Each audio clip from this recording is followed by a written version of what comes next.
Hello students, நம்ம இன்னைக்கு இந்த வீடியோவில் என்ன பார்க்க போகிறோம்னா எக்ஸசைஸ் 13.2ல் கொஸ்டின் நம்பர் 3 பார்க்க போகிறோம்.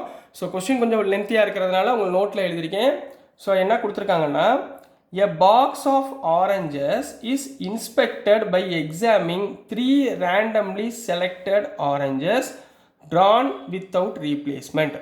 ஒரு பாக்ஸில் வந்து சில ஆரஞ்சஸ் வச்சுருக்காங்கம்மா. அந்த ஆரஞ்சஸ் என்ன பண்ணுறாங்க, அதுலேருந்து 3 ஆரஞ்சஸ் இவங்க ரேண்டம்லி செலக்ட் பண்ணுறாங்க. செலக்ட் பண்ணுறப்ப வித்தவுட் ரீப்ளேஸ்மெண்ட் ஞாபகத்தில் வச்சுக்கோங்க. அப்போ என்ன ஞாபகத்தில் வச்சுக்கணும், மல்டிப்ளிகேஷன் தியரம் ஞாபகத்தில் வச்சுக்கணும். போன சம் சொல்லி கொடுத்துருக்கேன்ல, அதை ஞாபகத்தில் வச்சுக்கோங்க. வித்தவுட் ரீப்ளேஸ்மெண்ட்னா நான் எடுத்த ஆரஞ்சை என்ன பண்ணக்கூடாது, திருப்பி வைக்கக்கூடாது. சரிங்களா, இது ஞாபகத்தில் வச்சுக்கோங்க. If all the 3 oranges are good, இப்போ நம்ம எடுக்கிற 3 ஆரஞ்சுமே நல்லா இருக்குது அப்படின்னா the box is approved for sale. அப்போ இந்த பாக்ஸ் வந்து சூப்பராக இருக்குது, ஆரஞ்சஸ்லாம் நல்லா இருக்குது, நீங்கள் வந்து விற்றுருங்க அப்படின்னு சொல்லி அனுப்பி விட்டுருவோம் நம்ம.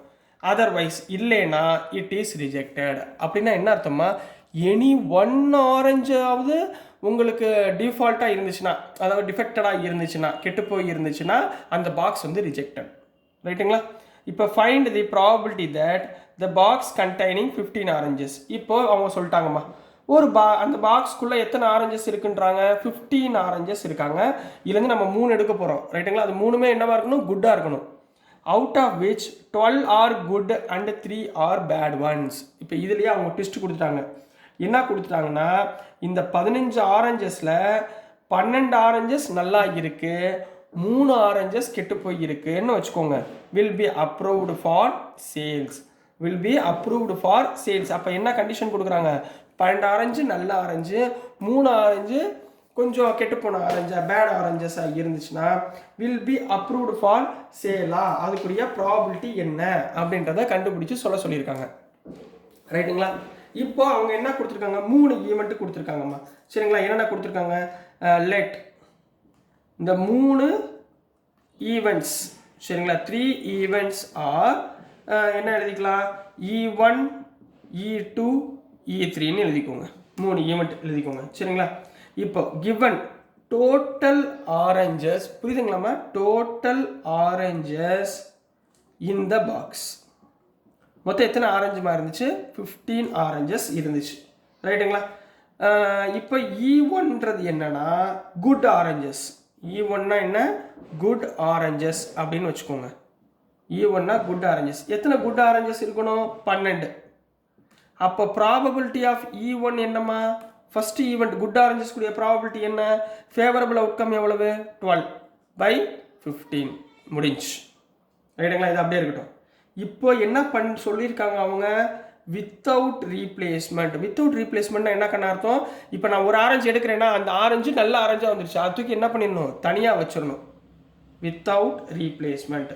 இப்போ சொல்லுங்க E2. சரிங்களா? E2ன்றது குட் ஆரஞ்சஸ் தான். இப்போ என்கிட்ட எத்தனை குட் ஆரஞ்சஸ் இருக்குது சொல்லுங்க பார்ப்போம்.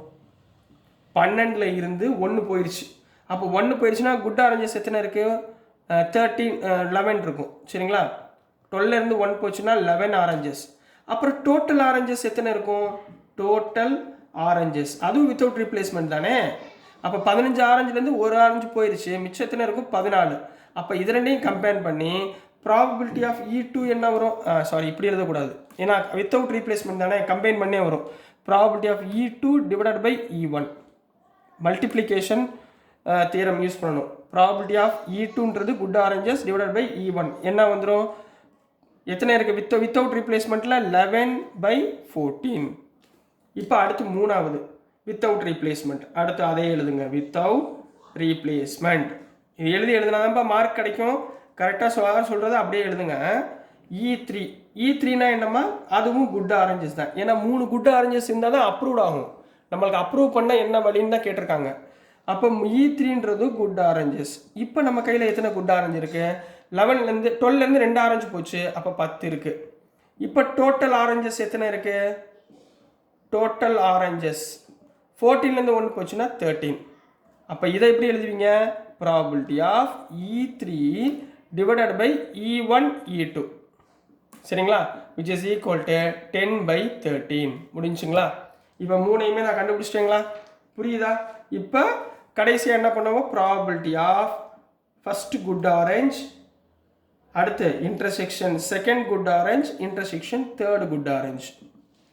இது மூணுமே நல்ல ஆரஞ்சாக இருந்தால் தான் அப்ரூவ்டு, ஞாபகத்தில் வச்சுக்கோங்க. அப்போ இதனுடைய ஃபார்முலா என்னம்மா, probability of E1 into probability of E2 divided by E1 into probability of E3 divided by E1 E2. ரைட்டுங்களா? ப்ராபபிலிட்டி ஆஃப் E1 எவ்வளவு, 12/15, 12/15 இன்ட்டு ரெண்டாவது என்ன 11/14 இன்ட்டு 10/13. ரைட்டுங்களா? 15 3 5 3s are 15, 5 2s are 2 1s are 2, 2 7s are 14. ரைட்டுங்களா? வேறு எதாவது cancel ஆகுதா? வேறு எதுவுமே கேன்சல் ஆகிற மாதிரி தெரியலை. ஸோ 12 11 இந்த இருக்கு பாருங்கள், 3 1s are 3, 3 4s are 12. அப்போ 4 into 11 44 divided by 7 into 13 91. So this is the answer for question number 3 கண்ணா. ஈஸியாக இருக்குங்களா, புரிஞ்சுங்களாமா? ஸோ டியர் ஸ்டூடெண்ட்ஸ், நான் அனுப்புகிற வீடியோஸ் உங்களுக்கு புரிஞ்சிருக்கும்னு நம்புகிறேன். பிடிச்சிருந்துச்சுன்னா மறந்துடாமல் லைக் பண்ணுங்கள், ஷேர் பண்ணுங்கள், மறக்காமல் சப்ஸ்கிரைப் பண்ணி சப்போர்ட் பண்ணுங்கள் ஸ்டூடெண்ட்ஸ். தேங்க்யூ.